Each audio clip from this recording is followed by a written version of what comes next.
My name is Phil McAlister. I'm the Director of Commercial Spaceflight Development in the Human Exploration and Operations Mission Directorate at NASA headquarters.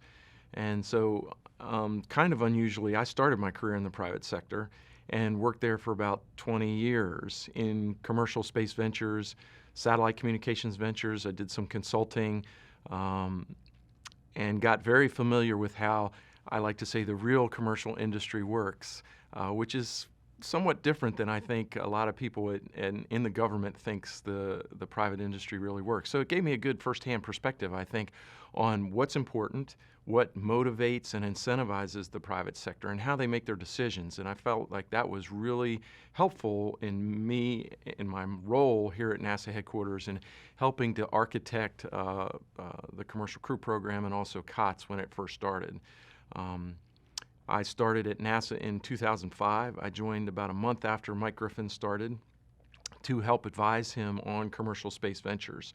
I think Mike already had in his mind that he wanted to do something bold in the commercial space area, and he certainly did when he announced the plans for what became COTS in the summer of 2005. I had only been at NASA for just a couple weeks when he laid out some of his thoughts on that.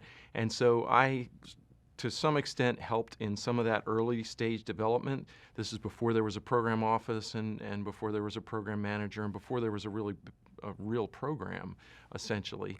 And then over the intervening years, I was not in the management chain of COTS. I was in program analysis and evaluation, which assisted and advised the administrator on topics that he wanted analyzed. And COTS came up several times during that 4 or 5 years. So I studied COTS in a variety of different ways about 3 times during PA&E.